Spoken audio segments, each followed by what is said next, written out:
We are ready. Ready. Excellent. Slapper Day number 248. That is correct. Wouldn't have guessed that. Yeah, you say that every week. I think I would have though. But anyway, you're very, very welcome. This is our weekly podcast. Right now, you're probably wondering, where the hell are they at this moment? Well, at this moment in time, we're heading to a place called Sherwood Forest in McDade, Texas. It's a one of our favorite places. Why you say that all the time? I know, but we have many favorite places.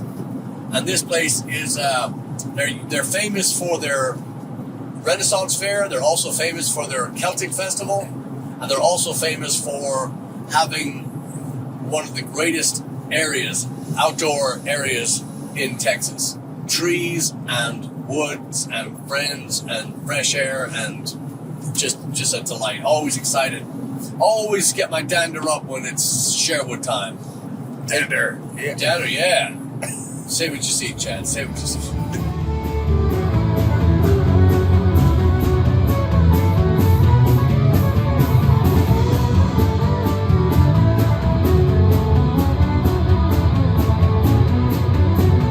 Everybody else excited about Sherwood? Yeah. All right, good. Well, thanks for listening, everybody. Lots happened since we've spoken last. The last week, we want to thank all our friends that came to Ireland with us. So much fun. We have a special WhatsApp group that we started right before the trip so everybody could keep in touch. We could make announcements, arrangements. Everybody's still on there. There's still a lot of chatter, and there's still a lot of friends making and friends keeping and friends getting in touch, and it's wonderful. Truly, truly, truly delightful to see. And we want to thank all of them because we saw a lot of them on our podcast last week on number 247. Yep. So delightful, and a lot of great memories made, a lot of friends made. And this week, your friend, our friend, everyone's friend, Doc in Florida, and we're getting 2024 together. We're gonna have a lot of ideas, have a lot of stuff mapped out, and we're going to be bouncing this off you and us in the coming weeks. Seeing who would, we're just not going to, and I think anybody that's seen SlapperCast before knows this, but we're just not going to do the same trek every time. We're going to try to play new clubs. We're going to try to play a lot of the same clubs that we just adore, which would be on Puckon. Thank you, Brendan O'Dowd, and Henderson's and Fieries and Old Oak. Owen, thank you very much. Richie, thank you for Old Oak and Cork. And then, so we're going to go back to all the places that we really, really like, and that of course the punters really like. So we're going to make another unique experience. Yeah, every year. Yeah, every year is going to be different. We're going to add stuff to make it interesting, but we're also going to keep stuff because people obviously love it, and the feedback that we have gotten, so the feedback we've received to date has been nothing less than flabbergasted. Everybody loved it. Everybody had a great time. Yeah.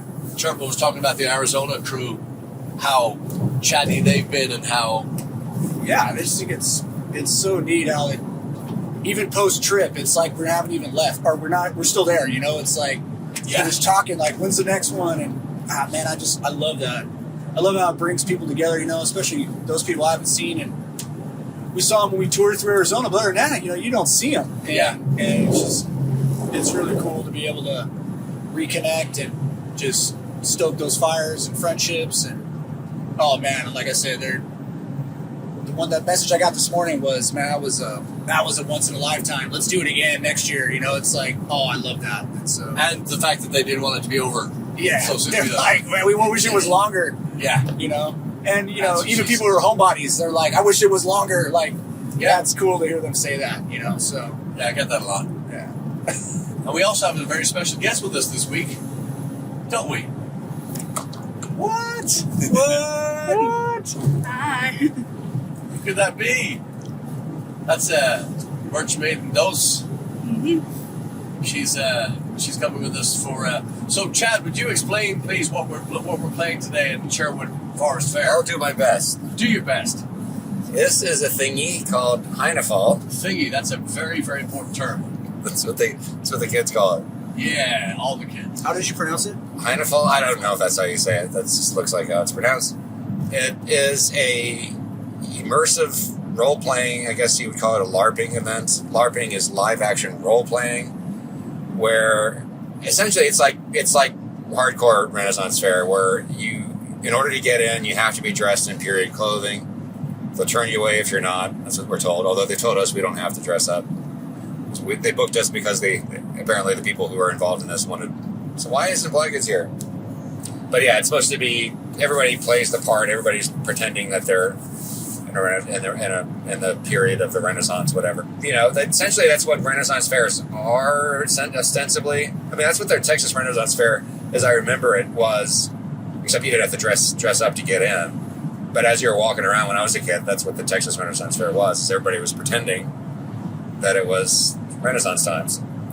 So this is kind of like that, but I think turned up a notch, where you're supposed to feel like you're fully immersed in the experience. I don't know how far that is. I mean, like, will the vendors actually use gold doubloons or something? Probably not. I think Chad's going way, way, way out there.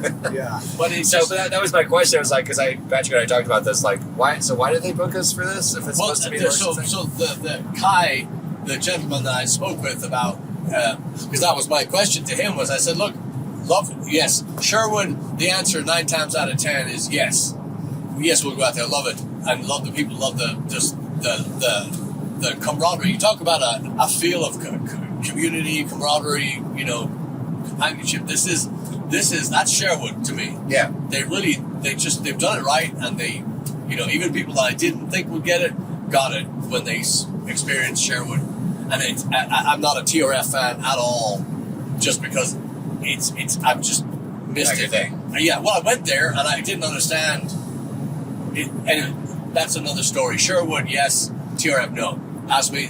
And now our friends over in Southeast Texas that are doing their one, that's hopefully going to grow. But that really has, I think it's got the makings of a mini Sherwood right now. Yeah. Because he's just doing it right, and he's treating his vendors right. He's certainly treating the bands right, and on and on and on. But back to this one. So when I was talking to the promoter, he had said, well, what happened last year was the event was great turnout, and then at the end they were trying to do the music. They were trying to get the music right, and it was falling on its face, is what he told me.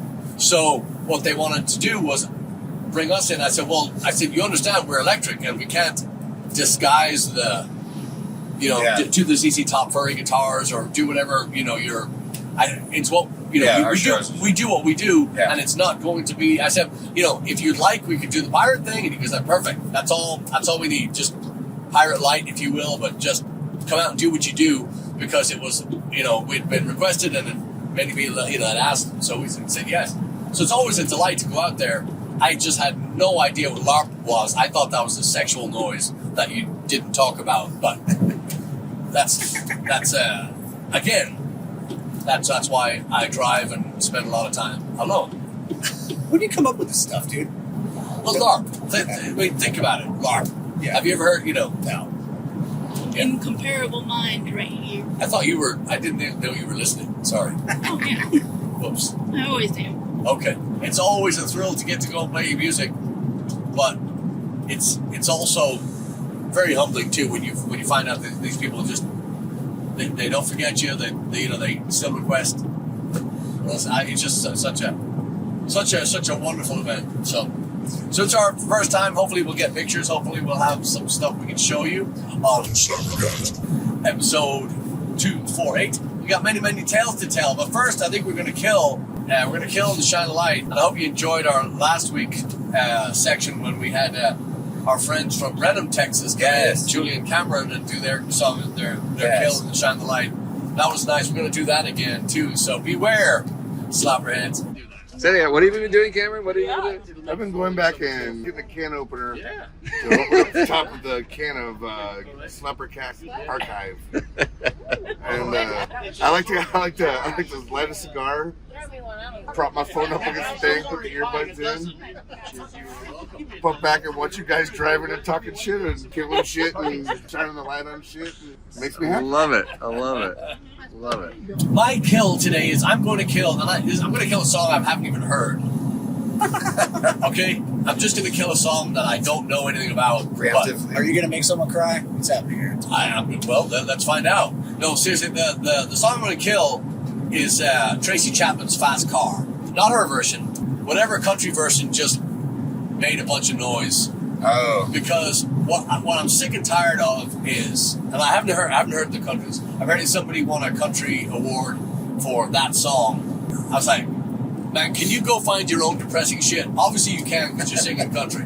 So, but can you just go find your own depressing Yeah, leave shit? Tracy Chapman alone. And she already did it. Yeah. How can you improve on that? Poor Tracy. Her voice is perfect in that. The lyrics are perfect in that. The song is, it's not my cup of tea. Definitely, Right. no. But she did it. Yeah. Done. And the other thing, and on that subject, on that very, very, very same subject, I'm also going to kill all these songs. They're remaking all these. It seems like they're remaking all these 80s hits. Stealing all these hits from the 80s is what I should say. And they're doing these really boring fucking acoustic. And of course, right now, of course, typical fashion, I'm blanking on all of them. But it's, like for instance, and I ran so far. That song was never really that great. It's nostalgic and people like it, obviously. But don't do a slow fucking acoustic cover of it. Shit. Just, I mean, is somebody in the, the angel on one, the devil on the other shoulder, when the angel gets so high that, the devil starts making sense, they go, man, that sounds really good. That's when you know you fucked up. You're taking a song that used to have some form, some kind of life, and it's nostalgic, it means something to somebody, and you're just pissing it away on it. And it's exactly the same song. There's no difference, except slower and boring. We can do that all on our own. People are doing that with this new Beatles song, which Paul McCartney, he knew when he heard the original demo, what this is the John Lennon demo that's based on. It's very slow, very dirge-like. He picked up the tempo for it because he knew it needed it. Now everybody's covering it and slowing it down again and singing it really depressingly. Like, why? What is the obsession with the slow, depressing shit? I just don't get it. Yeah, so that was my kill because that exact reason. The slowing it down and the boring it up and boring it up. Yeah. You're just. Yeah. Who did the song? Who did the redo of the song? I don't know. That's what I'm saying. Who's the guy that won the best new artist? I don't know. Jelly something? I don't know. What's his name? Jelly Roll? Jelly Roll. I don't know much about him. Yeah, but he's I all know, tatted up. Yeah. His face and stuff. Yeah. I don't know much about him, but I've heard he's very. He wasn't the one who popular. did that song, right? No, I think that what you're talking about is just a trend that's going around that multiple people are just because they do it all the time. They slow down songs, they speed them up, they mess around with them, and then they get really popular just because they're getting used around on apps like TikTok. I think that's why, because it's what you're talking about. It's just a trend among multiple people. Well, it's very boring. Yeah. It's not original either. I don't like it. And then Shine a Light, I'm just going to do I'm going to do something completely out of left field. I was strumming the acoustic guitar the other day. I was doing my version of Fast Car by Tracy Chapman. No, I'm just kidding. But I was singing these old songs that I used to do 1,000 years ago. And one of them, and it's complete Beatles ripoff. And anybody that says otherwise is not fucking listening, or they're not of this world. They're just silly, very silly people. The song is called "Don't Look Back in Anger" by Oasis, and I just think that it's such a Beatle. It's the template for so many early Beatle songs, but they nailed it. They absolutely nailed it. If you're gonna do a Beatles style song, do that. It's so wonderful, and then to hear it live, to hear the crowd singing it back is just.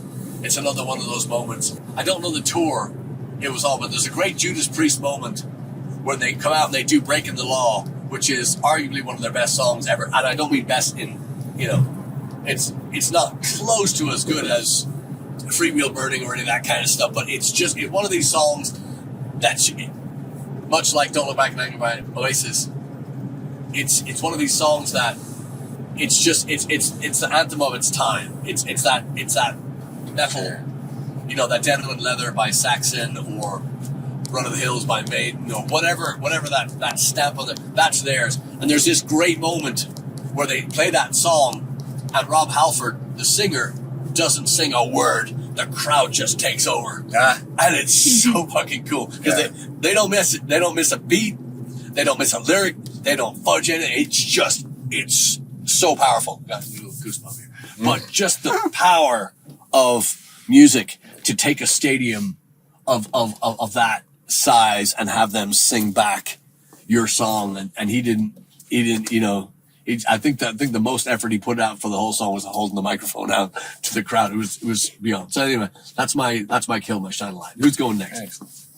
I'll go next. All right. You're shine a light first. All right, do it. Shine that light. So I shined a light on a song on this album just recently. So I've got I got my Strung Out Twisted by Design LP in the mail yesterday, like a total fan kid, and I'm gonna shine a light on the song called Mind of My Own, and I cranked it today on the way up. Can you rephrase that? I turned the volume up. Thank you. Real loud on the way up to meet today, and I was playing it for Chad, and I love this album. I was telling him, I go, this band was the reason why I wanted to play fast. Like, I just love, they just do it well.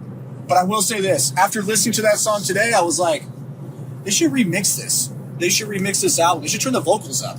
They kind of have the guitar as almost the focal point of the song, but that sounds like, good. Yeah, they should put the vocals a little hotter, I think. Yeah. That's just me critiquing it today. But I want to shine a light on that song, Mind of My Own. It's got a good tempo, really cool, and I love the guitar. Where's the band from? Simi Valley, California. Or maybe Thousand Oaks area, kind of right around that area. Okay. Did you ever play with them? Huh? Did you ever play with them? Oh, yeah. Yeah, I used to work with Jim Cherry, you know, the late, great Jim Cherry. He wasn't in Strung Out at the time, but, you know, he wrote, like, those songs, Ultimate Devotion and other songs. And I don't know if he was a soul writer on it, but I would love to go see them in, like, Simi Valley or Thousand Oaks. Like, one of the old small clubs there. I was telling Miss Moxie this morning, I was like, man, if they play a show like that, we're flying out. Like, we should go where it only holds, like, 100 kids. Like, that would be, oh, my God, that'd be so awesome. Yeah. So, just, you know, you'd be 16 years old again, you know, 17, you know, have that feeling again. You know, I remember seeing them at that age, and I couldn't get close enough. You know, it was like, you couldn't, I was in the front, like, just the whole time, you know. And, but anyway, that's my song, so. Very cool. Very cool. Now kill. I'm going to kill. Your favorite part of the day. Yeah. Oh, God. I hate killing. Did I ever say that? Have I said that before? I don't think so. Say it's it just again. the thing. Nobody I don't know. But my parents were big, you know, they were Elton John fans. And so he was kind of untouchable, you know. And but I'm going to kill Candle in the Wind by Elton John. Oh, you know. That's a good kill. Pre-camera, as we talked about, right? You got the name Candle and Wind in your song. It's dumb. Like, that's just dumb. I do think it's been killed before, but I think we can do it? We're in killed before country now. Oh, well, we're going to kill There's that. no turning back. I'm going to combo kill then. Yeah. Because, so when I was going through some old nostalgia stuff, like in the attic and storage, remember I was telling you I was trying to find some of the old Pummel things. And well, I found this CD, and I was like, and it's called Kids Eat Free Comp Volume 1. And I turn it over, I'm like, this is cool. And I go, oh my God, Pummel's on this. I go, we have a song on this comp. So I'm like, I wonder if any of these bands are still playing. And there's a couple bands on that I found are still playing. And I'm kind of looking, and a lot of the sponsors on there, they're long gone, or I don't know where they are. Yeah. I was like, we had this song Independent. And that was kind of one of our more supported songs. And I go, oh man, I was hoping I could find a recording of it. And I put it in a CD player, and I'm like, you ever listen to one of your old songs and you go, what the frick were we doing? Did you say frick? Yeah. Dude, the drums, I was like, did I have to play a drum fill on every single part? I think I played, you know, like if I was playing now, I would do it way different. I was like, so I'm going to kill that song. You know, I was disappointed because I was like, oh my God, I found a recording of it. And it just didn't, it was a letdown for me. I mean, the song was fine, you know, nothing against the thing, but I just was like, I should play this way differently. Like, I wish I could re-record it. Like, let me just do some things differently. I think it would do the song justice. God, yeah, I have so many ones like that. I don't ever want to hear again. Like, what is that? Like, in the moment, you think it's just amazing, and then you're like, You don't know what you don't know. Yeah. and then later you're like, what was I doing? Yeah. Yeah. So anyway, I'm gonna double kill those. So I'm gonna kill one of my own songs. Wow. Okay. That's a good twist. All right, I had to dig for this one because the best kills are the ones the songs that we hear when we're packing up or setting up, and we're like, what the hell is this crap? And I had to Packing up what? our gear at a show. I know the show. Okay, Yeah. just be clear. Yeah, sorry, I'm in shop talk mode here. Oh, you go. So when we were breaking down after our last show, which was at Trilogy Brew in Old Town Spring last Sunday, they started playing some Irish punk stuff. And this is a song I've heard before, but it occurred to me when I was in that moment how annoying the chorus is in this song.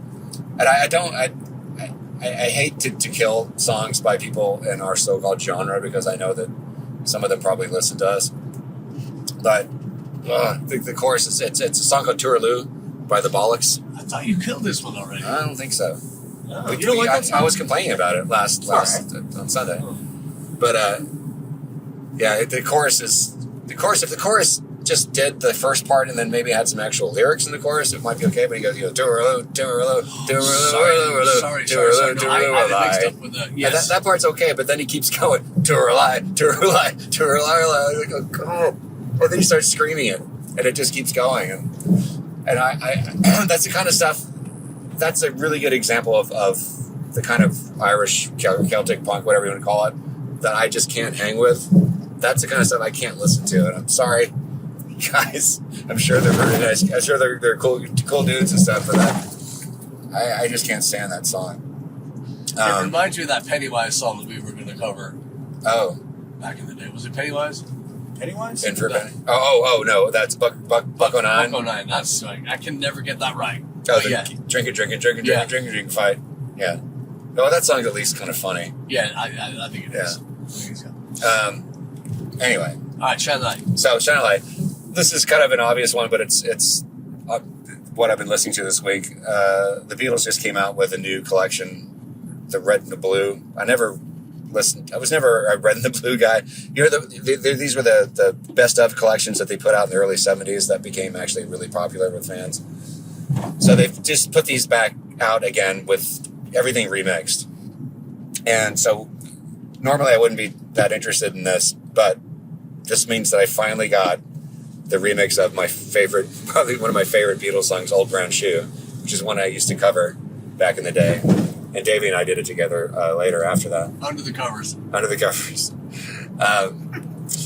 But back when I first met Patrick, this was one of the songs I would be frequently playing on Wednesday nights, solo.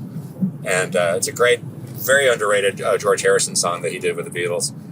And I've always wanted, the song sounds great, but I've always wanted a remix because I always thought his voice was mixed a little bit too low, and I just knew that there was more they could do with it. So finally, there's a remix out.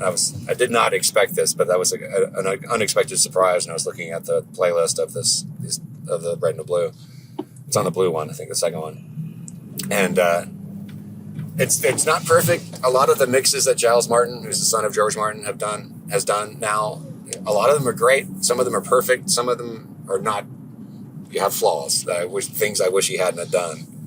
But this one, Old Brown Shoe, is pretty close to perfect. There's a couple of things about it that I wish were different. Some people are complaining that the bass is too loud in this one. I'm like, are you out of your mind? It sounds fantastic. And George, the thing that a lot of people don't know about this song is George Harrison himself played bass on this track, presumably using this is around they're doing Abbey Road and Let It Be. They had this 6-string guitar that was made for them by somebody, I can't remember who, that George and John were passing back and forth since they weren't really bass players. So it's like a guitar, but with the strings are basically like a bass. They're deeper resonance. So I think that's probably what George used to play bass on this song. It's a really very busy bass line, but it's fantastic. And the thing I really like about this new mix too is you can hear some of the ad-libs and stuff a little clearer. I've always suspected that John was interjecting things, and he does it so quickly it sounds like it's George singing. He says, yes, like interjected here and there, and there's a couple extra ones that weren't there before. So now I think I could say without a doubt that it's John who's doing that. So it's just delightful to listen to. So Heck yeah. check it out. All right, very cool. Let me ask you this. Band out of left field. I watched some of their, it was shot in England, I believe, last year, but the band called The Prodigy. Definitely not what I would ever go to listen to, but there's some good stuff on there. Yeah. Kind of like that power, little techno in it. Yeah. But I was thinking, man, I don't, not for Blaggards, but I was thinking I could see kind of just sidestepping a little bit and doing some of those, Rocky Road Dublin came to mind. Other songs that we've kind of only done as 3-piece. But I just think it'd be tremendous to put like a little bit of a little Prodigy kind of. I just think that your style would really fit that. Anyway, that was one of those just early morning musing moments where I just kind of, wow, what if? Anyway, so but that's a band to check out. Just very tasty, very very energetic stuff I like. I believe it was the Nile Theater in Phoenix. I don't know if we were playing. They have like an upstairs and a downstairs. Yeah. And I just remember, oh God, my memory's not totally clear on this. I could be a little bit off, but he had like colored hair and it was sticking straight up. And I swear to God, they were like, oh, he's kind of a solo guy, right? He has a supporting band behind it, Prodigy? I don't know. Yeah, and I think they were like, the band's called Prodigy. And we were like, who's that? And I think it was when he was first coming out, or maybe newer. I'm going to have to ask a couple buddies to correct my story, but, I swear to God I saw that guy back in the 90s. Yeah. Well, whatever it is, it's well done, and it's definitely not what I would go to listen to.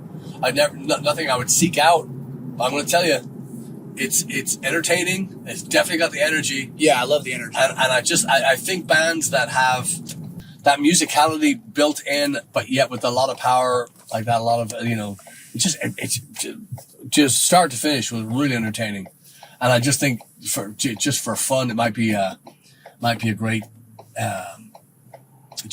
be a nice little sidestep for us to go out and do something like that. The other thing I was going to ask too is, and I was joking about it last night, I nearly posted it, but the Last Christmas by Wham. I was thinking it might be really funny. It might not funny, but it might be really nice to take that song and play it as a, just kind of have our own. Again, not doing this low acoustic thing because it's been done, but it might be kind of fun to take. I do not crazy about. I think George Michael's got an incredibly beautiful voice, so rich. It's kind of like it's the upper level of like a Michael Hutchinson from NXS. Mm-hmm. But to me, his voice is wasted on that song. But I think that song redone up a little bit, I just think it'd be a really fun little project. So I'm not asking them, I'm asking you. Thumbs up or thumbs down on Last Christmas by Blaggards? Question. Please answer below. It would really be shocking. Anybody want to take a bet on the over and under? I would love to hear you play guitar solo over that. I figured out my kill and all right. I hadn't forgotten. But I have to get that out before. So your name again? Tara. His offspring. That's right. That's where I knew you from. I knew you would nice forget. To see you. But I knew you'd forget. But I just figured this out just now. And I got really excited so I'll start with my kill. I think this is gonna shock him because he knows me, but I want to kill the song "Kiss the Skull" by Danzig because it's one of those really heavy chugging songs, and his voice just doesn't quite match that heaviness. Like his voice is a really unique and very it fits into a lot of different places, but just that that sheer amount of heaviness in a song, it just doesn't match. You need someone like him to do that with that deeper Oh, cool. I don't know how to describe it, like that kind of, not register, but that tone of, Yeah, that makes sense. But if you're trying to get a raise, it's not working. No, I mean that. But it kind of makes me think of if Ozzy Osbourne tried to sing in a ska punk band.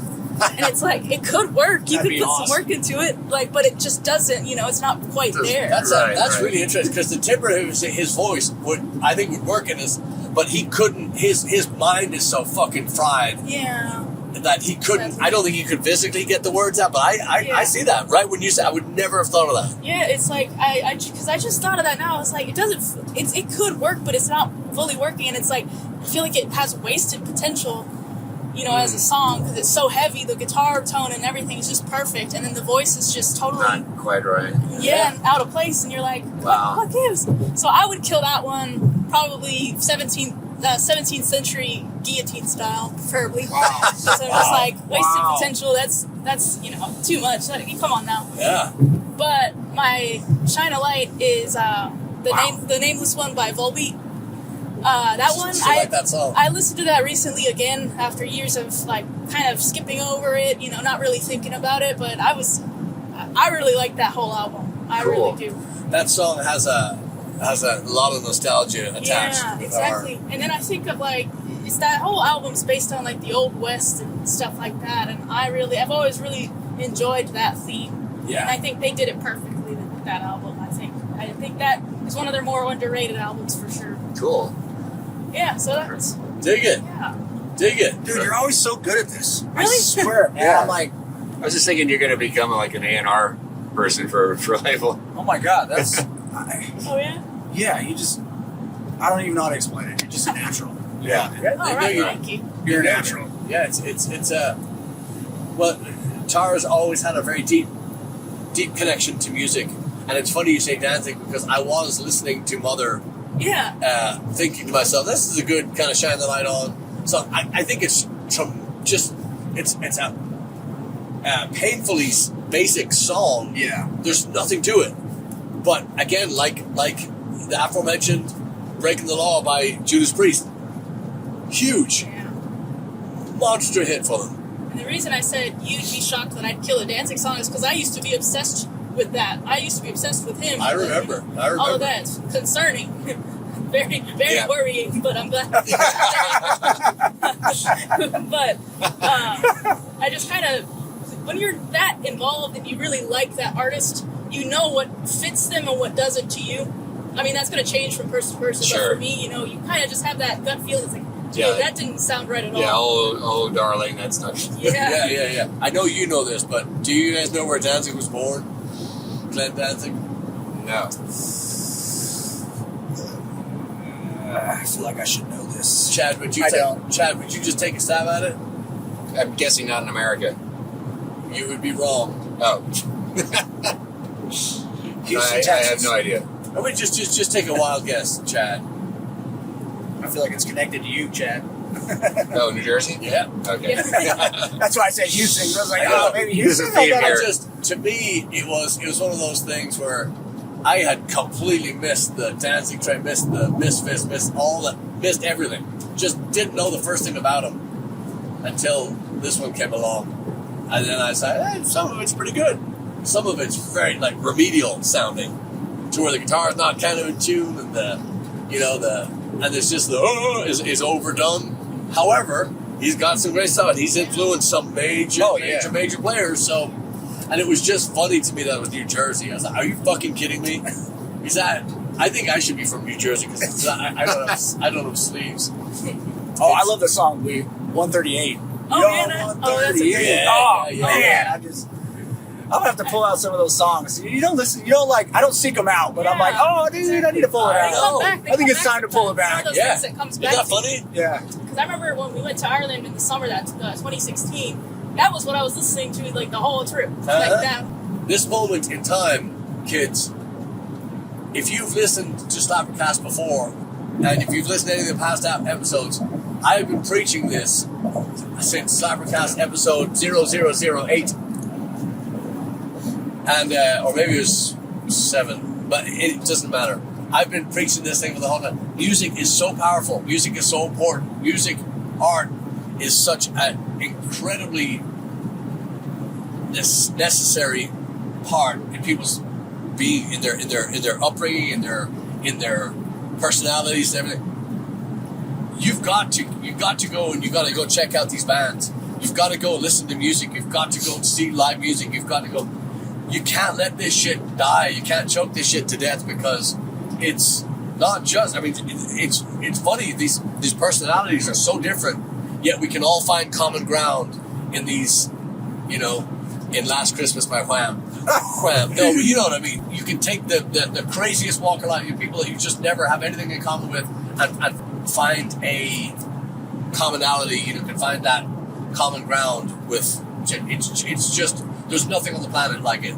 So that's my preaching. There's a lot of truth to that because personally, you have difficult relationships, and it seems to be music or even a live show. It allows things to come together that maybe in different settings wouldn't come together, and so it's pretty cool. Yeah, it's pretty cool. Yeah, our story. We were talking before the cameras went on today. We were talking about early days when we first met Turbo. When we were on tour, we met. Blah blah blah. I was telling the story of how you went in to get your pirate outfit, and the owner of the store said, "No, you're he knew the band. Yeah, and he built your costume on." A band that he knew. I mean, everything is attached. Everything is part of this makeup. It's just wonderful. Yeah, that was so cool. I know I said this, but I go, whatever you pick out, I'm getting, dude. Like, I just told him that. I go, you got me, man. Whatever you pick out, I'm getting. He says something like, I probably know more Blaggards fans than you do. Yes, we said, yeah. Yeah, he goes, I know more Blaggards people than you. I think is how he said it. But he goes, because he was like, wait, what did you pick out for him? To the other gal. And she goes, oh, singing this. And he's like, no. You gotta do that. He was like, no. He's like, you're the drummer? And I go, yeah. And he's like, nah, you need to be a peasant. Like, I just laughed. I was like, I freaking laughed out loud, dude. I was like, I love this guy. Again, all this stuff tied up into this big ball of life, it's just everything's connected. I think the thing is I randomly went in there. It's not like, oh, hey, I'm going to go to this place. They knew you're coming. I just randomly went in. I like too that you look like a drummer. You don't look like you're a salesman of shirts that are too small for people. You go in there and you already look like a drummer. You already look What does looking like a drummer look like? You got tattoos. You're friendly. You're knowledgeable.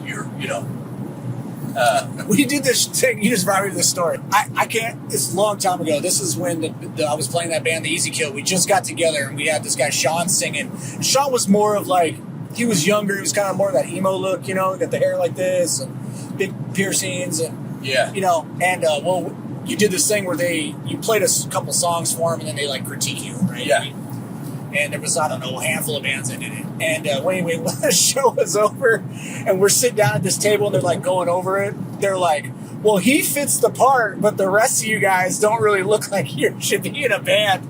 I was just sitting there thinking, fuck you, man. Like, I was like, what's wrong with me, dude? And he's just like, he goes, I just feel like you should step up your look.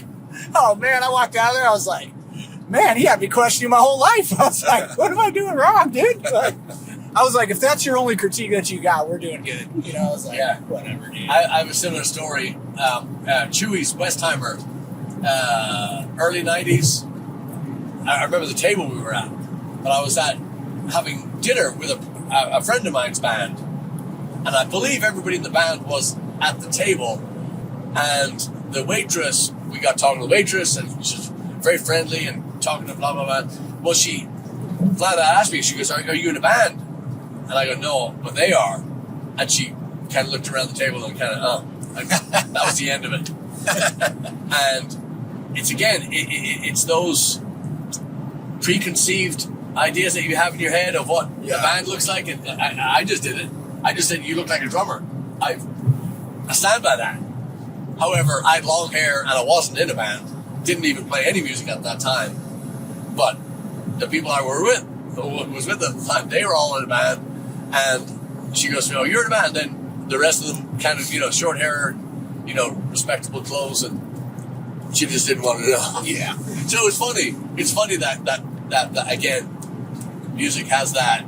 Yeah. It has, you can't map it out. You can't say, I love, I forget who it was, but somebody said, when they were talking about guitar, and I think they're talking about just general musical instruments, but especially guitar, you'll never master it. You'll never say, "Oh, that's it. I know everything." I love that. I fucking love that. Oh, dude, remind me. We were a lifetime ago. We're in San Diego. And there's a guy out front. We're in this kind of dirty punk rock club, like don't touch the walls type place. Yeah. And I can't remember the name of it, but this guy out front's like, we just pulled up. We're unloading gear out of the trailer. And this guy's like, "Oh, you're the drummer." And I was like, "Yeah, I am. How'd you know that?" He's like, "Oh, by the way you stand." He goes, look at I swear to God. He goes, "Look how you stand." And so, like, everybody just, like, freezes. And we're kind of looking, and I'm like, I didn't quite see what he's looking at. He's like, "Look at the way your right foot's a little farther out than your left foot. You stand like you sit and play." And I was like, "Oh, my God, my feet were kind of like this in where I normally play."